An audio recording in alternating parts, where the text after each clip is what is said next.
Hello friends, నేను శరణ్యాని. ఇవాళ మూగ మనసులు మూడో భాగం చదువుకుందాము. రచించిన వారు మీనా గారు. నువ్వు చాలా పెద్ద డాక్టర్ అని చెబుతున్నారుగా అందరూ, ఎందుకు బతికించలేదు నువ్వు మా అమ్మను అని ప్రశ్నించేది 4 ఏళ్ళు మాన్విత గడుసుగా. లేదమ్మా, తలరాతంటూ తల చూపించాడు మహేష్ వర్మ. ఇంతలో మాన్విత వచ్చి తండ్రి పక్కన కూర్చుంది. ఆలోచనల నుండి బయటకు వచ్చాడు మహేష్ వర్మ. ఏంట్రా బంగారు తల్లి అంటూ అడిగారు మహేష్ వర్మ. నువ్వు ఎక్కడికి వెళ్ళకు డాడీ, నేను నీ దగ్గరే ఉంటానన్నది మాన్విత.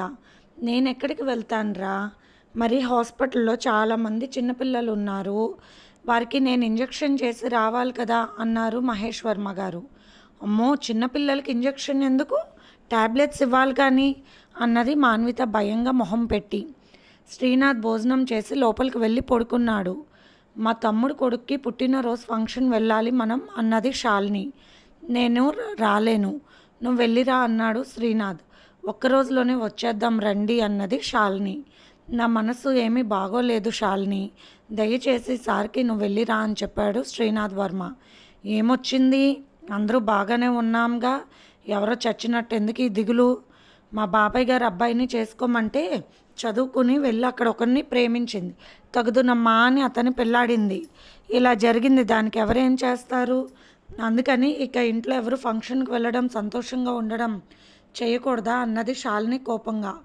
మాన్విత విషయంలో మాట్లాడే అర్హత మనకు లేదు, అది మా నాన్నగారి ఇష్టం అన్నాడు శ్రీనాథ్ వర్మ కోపంగా. ఇష్టాలు మీ నాన్నగారివే, కానీ కష్టాలు నాకు కూడా చుట్టుకున్నాయి కదా.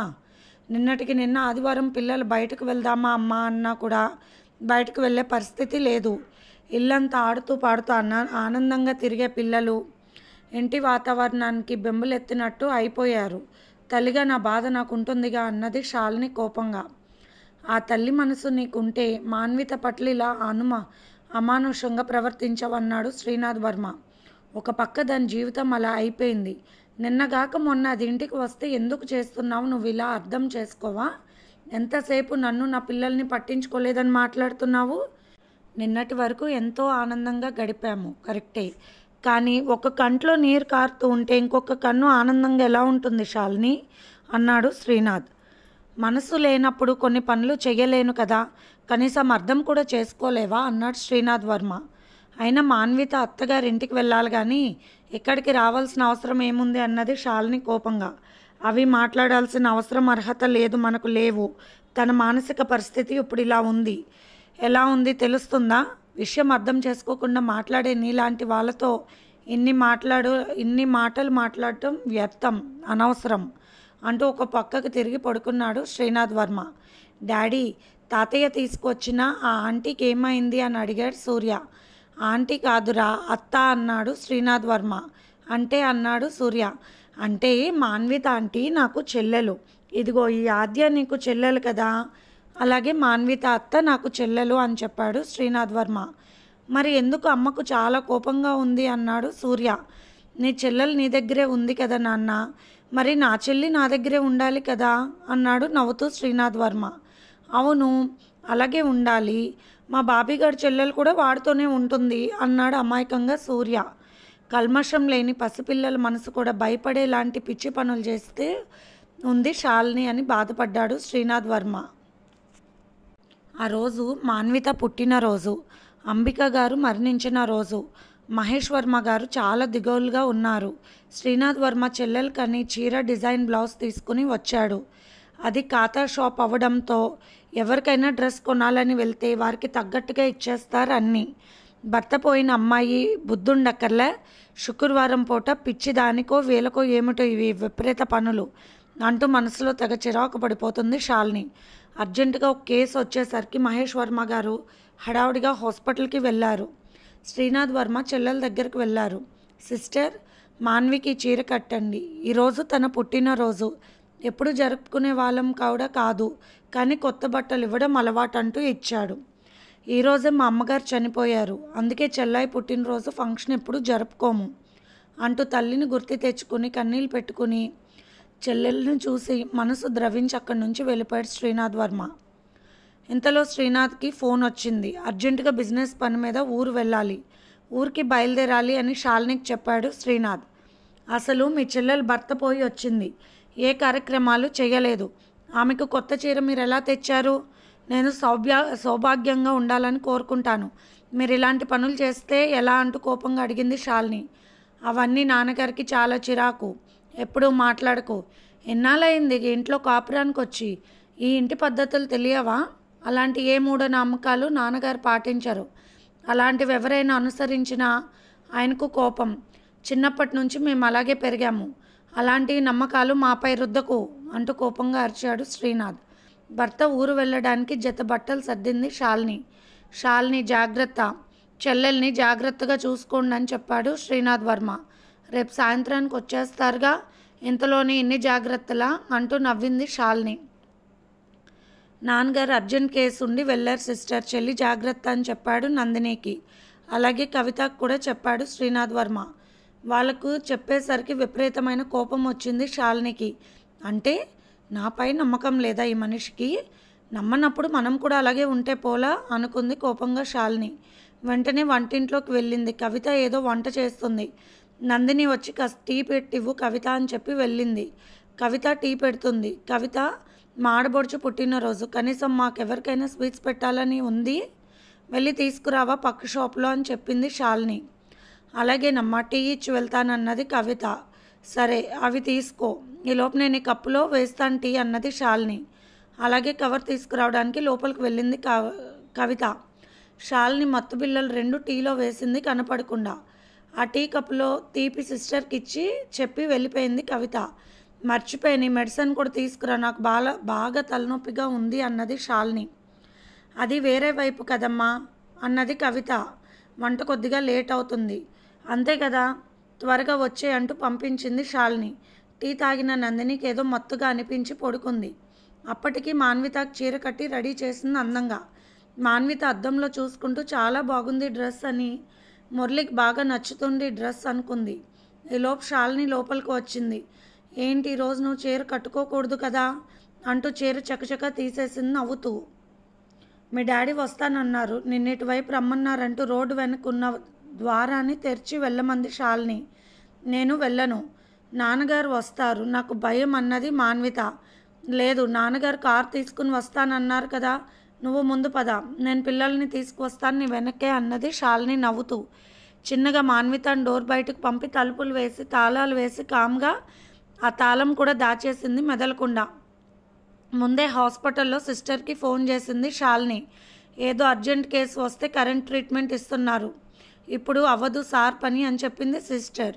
అదే అదనుగా భావించి ఇంత పని చేసింది శాలిని. ఒక్కోసారి విపరీతమైన కోపం కలిగిన మూర్ఖులకు మతి పని చేయకుండా అయ్యి ఇలాంటి పనులను ప్రేరేపిస్తుంది. భర్త పని వాళ్లకు సిస్టర్కు చెప్పి వెళ్ళడంతో కోపం క్రోధంగా మారిపోయింది. మొట్టమొదటిసారి తను మాట్లాడినప్పుడు మామగారు తిట్లు విని ఆ కక్షను పెంచుకుంది మనసులో. అందుకే ఇంత పని చేయగలిగింది. రోడ్డు మీదకి వచ్చిన మాన్వితను అలాగే చూస్తూ నిలబడిపోయారు కొందరు. అసలు అజంతా శిల్పమా లేక దివి నుండి భూమికి దిగివచ్చిన దేవత అన్నట్టు ఉన్నారు ఆమె రూపు చూసి. ఏమీ తెలియని అయోమయం, భయం కలిగిన చూపులు, అందాల సౌందర్యం అర్థం కాలేదు చూపురలకు. అసలు వెనుక బజార్ రోడ్ ఎవ్వరూ వాడరు, అందుకే పెద్దగా తెలియదు మాన్విత ఎవరికి. అయినా కారులో తిరిగే అమ్మాయి అంత ఇదిగా ఎప్పుడు ఎవరూ చూడలేదు. దూరంగా కుక్కను చూసి భయపడి నడక వేగం పెంచింది మాన్విత. డాబాపై తిరుగుతున్న బ్రౌనీ పైనుండి మాన్వితను దూరం నుండి గమనించింది. చాలా ఫాస్ట్గా మెట్లు దిగి పరుగున వచ్చింది. వాచ్మ్యాన్ మీదకు ఉరికి బయటకు దూకేసి పరిగెత్తింది. అర్థం కాని పరిస్థితుల్లో నడుస్తున్న మాన్విత వెనుక ఒకరికొకరు చెప్పుకుని 2 అబ్బాయిలు బైక్పై ఫాలో అయ్యారు. ఎక్కడికి అంటూ పలకరించారు. ఆమె వస్త్రధారణ, ఆమె భయం కలిగిన చూపులు వారికి లేని ఆలోచనలను తెప్పించాయి. మా నాన్నగారు కారు తెస్తానన్నారు అంటూ భయంగా చూస్తూ ఉంది మాన్విత. ఆమె దేహాన్ని ఎక్స్రే కళ్ళతో అలాగే చూస్తున్నారా కుర్రోలు. వారి చూపులు చూసి భయపడింది మాన్విత. మీరు మంచివాళ్ళు కారు అన్నది. అసలు నీకు పిచ్చా అన్నట్టు అడిగారు. నాకు పిచ్చి లేదన్నది మాన్విత. ఇంతలో కారు వచ్చి ఆమె ముందు ఆగింది. ఆ అగాంతకులు పారిపోయారు భయంతో. గౌతమ్ నంద అదే దారిలో కారులో వస్తున్నాడు. తను మాన్విత అనుకుంటూ కారు ఆపాడు.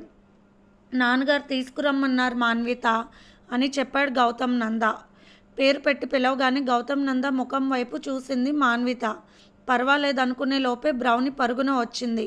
గౌతమ్ నంద తెలుసు దానికి. తోక ఊపుతూ కూర్చుంది అక్కడ. మాన్వితాను కారు ఎక్కించుకున్నాడు గౌతమ్ నంద. వేగంగా కారు వెంటే వెళ్ళింది బ్రౌని. కుక్కకున్న విశ్వాసం మనిషికి లేదు అని అనుకున్నాడు గౌతమ్ నంద. గౌతమ్ నంద సరాసరి తన ఇంటికి తీసుకువెళ్ళాడు. శ్రీనాథ్ వర్మకి ఫోన్ చేశాడు. జరిగిన విషయం చెప్పాడు.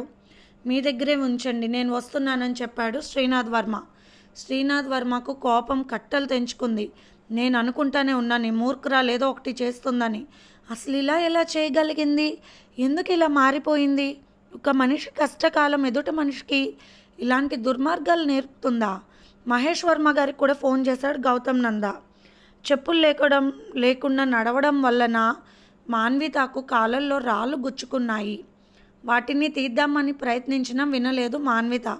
నొప్పి భయంగా ఉంది డాడీ కావాలి అని ఏడుస్తూ ఉన్నది మాన్విత. అన్నయ్య కావాలి అన్నది గౌతమ్ నంద వైపు చూస్తూ. సరే అంటూ లోపలికి వెళ్ళి తన నైట్ గౌన్ తొడిగాడు ఆమెకు. నాకు వద్దు ఇది అంటూ తీసేస్తూ ఉన్నది మాన్విత. ప్లీజ్ మాన్విత అన్నాడు గౌతమ్ నంద. శ్రీనాథ్ ఊరెళ్ళలేదు. దారిలోనే వెళ్లాల్సిన అవసరం లేదని తెలిసి వెనక్కి తిరిగి వచ్చేటప్పుడు ఫోన్ చేశాడు గౌతమ్ నంద. కాసేపటికి శ్రీనాథ్ వర్మ వచ్చాడు. అన్నయ్య అంటూ ఏడ్చింది మాన్విత. తనకు వేసిన నైట్ గౌన్ తీసివేస్తుంటే వద్దమ్మా ఉంచుకోవాలని వారించాడు శ్రీనాథ్ వర్మ నవ్వుతూ. అమ్మా ఎంత కష్టం తప్పింది తల్లి నీకిప్పుడు అని భయపడిపోయాడు ఆలోచనలతో శ్రీనాథ్. అసలు నాన్నగారికి తెలిస్తే ఏమనుకుంటారో? ఏదైనా వాహనాల మీదకు వెళ్ళి యాక్సిడెంట్ ఏమైనా అయితే మాన్విత పరిస్థితి ఏమిటి? నందిని సిస్టర్ ఫోన్ ఎత్తలేదు ఎన్నిసార్లు చేసినా. అసలు మాన్విత బయటకు రావడానికి కారణం తన భార్య అయి ఉంటుంది. అటువంటి క్రోధం కలిగిన మనిషిని ఇంట్లో పెట్టి మాన్వితను క్షేమంగా ఉంచడం కష్టమని ఆలోచిస్తూ బాధపడుతూ ఉన్నాడు శ్రీనాథ్. నీకు కూడా కాలు కాలిపోయాయా? నా కాలు కాలిపోయాయి అంటూ ఏడ్చింది మాన్విత. పెద్ద మానసిక డాక్టర్ కూతురు, పెద్ద బిజినెస్ మ్యాగ్నెట్ అయిన అన్నకు చెల్లెలు, ఒక డాక్టర్ భార్య, చైల్డ్ స్పెషలిస్ట్ అయిన మాన్విత నేడు రోడ్డు మీద కాళ్ళకు చెప్పులు లేక ఒంటి మీద చేరలేక అలా పరిగెత్తిందా అని ఆలోచిస్తూ కళ్ళ నీళ్లతో బాధపడిపోయాడు శ్రీనాథ్ వర్మ. ఒక్కసారి తన చెల్లెల్ని పాత రోజుల్లో ఊహించుకున్నాడు. వెస్ట్రన్ డ్రెస్సుల్లో చాలా స్టైల్గా కళ్ళద్దాలు పెట్టి చాలా ఫాస్ట్గా మెట్లు దిగుతూ వచ్చేది. లేకుంటే చీరకట్టులు అన్నీ మ్యాచింగ్తో ఒక చక్కటి పర్ఫెక్ట్ లుక్తో ఉండేది మాన్విత. నేడు ఇలానా అంటూ కళ్ళు నీళ్ళు తుడుచుకున్నాడు శ్రీనాథ్. మీరు అలా బాధపడతారని నేను చెప్పలేదు. ముందు ట్రీట్మెంట్ చేయాలి. ఆమె సున్నితమైన కాళ్ళకు ఎండకు కందిపోయి రాళ్ళు గుచ్చుకుని పోయాయి. కాళ్ళకి కొంచెం మత్తులాగా స్ప్రే చేసి రాళ్ళు తీసేస్తాను, మీరు ఉండండి ఇక్కడే అన్నాడు గౌతమ్ నంద. శ్రీనాథ్ చెల్లెలతో మాటల్లో పడితే నొప్పి తెలియకుండా చిన్నగా రాళ్ళను తీసివేశారు గౌతమ్ నంద. కాళ్ళకు ఆయింట్మెంట్ రాశాడు. కాళ్ళు భలే చల్లగా ఉన్నాయి అన్నయ్య అప్పుడు అన్నది నవ్వుతూ మాన్విత. గౌతమ్ మంచివాడమ్మా అంటూ రాణి నవ్వు తెచ్చుకుని నవ్వాడు శ్రీనాథ్. నువ్వు బయటకు ఎందుకు వచ్చావురా అని అడిగాడు శ్రీనాథ్. జరిగిన సంగతి అర్థం కానట్టుగా చెప్పింది. కానీ అర్థమైపోయింది శ్రీనాథ్కు. భార్య మీద విపరీతమైన కోపంతో ఉన్నాడు శ్రీనాథ్ వర్మ. అలాంటి మనస్తత్వం ఉన్న మనిషి ఇంట్లో ఉన్నప్పుడు మాన్వితకు సేఫ్టీ లేదు. ఎప్పుడో ఒకసారి ఇలాంటి పరిణామం ఏర్పడినప్పుడు ఆపద తప్పదు మాన్వితకు. పైగా ప్రెగ్నెంట్. మనసు ఎలా ఒప్పింది? అయ్యో, షాల్ని మనసు తెలుసుకుని నాకు చెప్పి నాన్నగారిని ఒప్పించి మరీ పెళ్లి జరిగేలా చేసింది నా బంగారు చెల్లి. ఈరోజు అటువంటి మాన్వితను ఏమాత్రం మానవత్వం లేకుండా బయటకు పంపించిన కఠిన హృదయం కలిగినది షాల్ని అంటూ పరివిధాలుగా భయపడుతూ ఆలోచనలతో బాధపడుతున్నాడు శ్రీనాథ్ వర్మ. గౌతమ్ నంద మాన్వితతో జ్యూస్ తాగించాడు.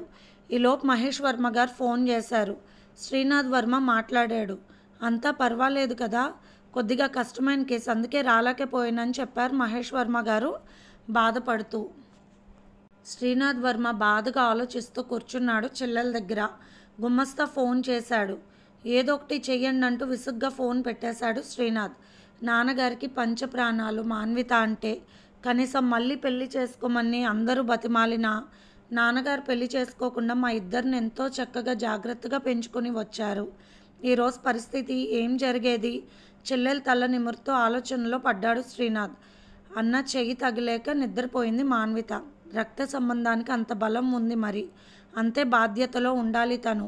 ఈరోజు జరిగిన పరిస్థితి కళ్ళ ముందు ఒక భయంకర దృశ్యాలుగా కదులుతున్నాయి శ్రీనాథ్కు. గౌతమ్ ఇప్పుడు ఎలా ఉంది మాన్విత పరిస్థితి అని అడిగాడు.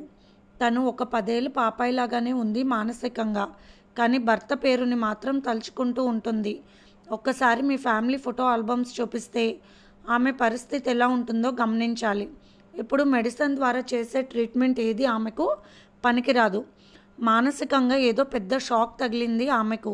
అది ఏమిటో ఆమెకు సరైన పరిస్థితిలోకి వస్తే కానీ తెలియదు అని చెప్పాడు గౌతమ్ నంద. మా చెల్లెలు ఇక్కడ ఉన్నట్టు ఎవరికి తెలియనివ్వకండి గౌతమ్ అని చెప్పాడు శ్రీనాథ్. అలాగే అన్నాడు గౌతమ్. బ్రౌని తోక ఊపుకుంటూ బాధగా తల నేల కాంచి కూర్చుని అలాగే చూస్తూ ఉంది మాన్విత వైపు. ఇంటర్ చదువుతున్నప్పుడే మాన్విత చిన్నపిల్ల అయిన బ్రౌనీని ఫ్రెండ్ వాళ్ళ దగ్గర నుండి తీసుకువచ్చింది. డాబర్ మ్యాన్కు పుట్టిన బ్రౌనీ చాలా క్యూట్గా తోక ఊపుకుంటూ మాన్విత దగ్గరకు వచ్చింది. ఇది నాకు కావాలి అని ఫ్రెండ్ స్వప్నకి చెప్పింది. 12 కుక్క పిల్లలు ఉన్నాయి, ఇది లాస్ట్గా పుట్టింది తీసుకో అంటూ నవ్వేసింది స్వప్న. అలా బ్రౌనీ చిన్నపిల్లగా ఉన్నప్పుడే అంబికా నిలయంలోకి వచ్చింది. దానికి శ్రద్ధగా ట్రైనింగ్ కూడా ఇప్పించేది మాన్విత. తనను ఆ ఇంటికి చేర్చిన వారిని అస్సలు మర్చిపోలేదు ఆ కుక్క. అలాగే ఆ ఇంటిపై విశ్వాసాన్ని వదులుకోలేదు.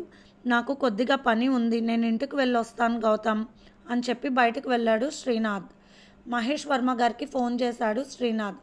చెల్లి సంగతి చెప్పి ఫోన్ పెట్టేశాడు. సీరియస్గా బ్రౌనీతో ఇంటికి చేరాడు శ్రీనాథ్ వర్మ. సిస్టర్ నందిని రూమ్లోకి వెళ్ళాడు. భర్త రావడం గమనించిన శాలిని వణికిపోయింది. ఊరు వెళ్ళలేదా ఈయన అనుకుంది భయంగా. మాన్వితను బయటకు పంపిందే కానీ మనశ్శాంతి లేకుండా భయంతో తెలిసిన షాప్ అబ్బాయిని బయటకు పంపి ఎవరికి తెలియకుండా వెతికించింది. ఎందుకు చేశాను ఇంత పని అని భయపడిపోతూ ఆ అబ్బాయికి ఫోన్ చేస్తూ ఉంది. దొరకలేదు మేడం, నేనే కాదు 4గురిని పెట్టి వెతికిస్తున్నాను, ఎక్కడా కనిపించలేదని చెబుతున్నాడు ఆ అబ్బాయి. భయపడుతూ చెమటతో నిండిపోయింది శాలిని దేహం. ఇది ఫ్రెండ్స్ ఇవాల్టి ఎపిసోడ్. రేపు ఇంకొక ఎపిసోడ్తో మేము ముందుకు వస్తాను ఫ్రెండ్స్. బాయ్.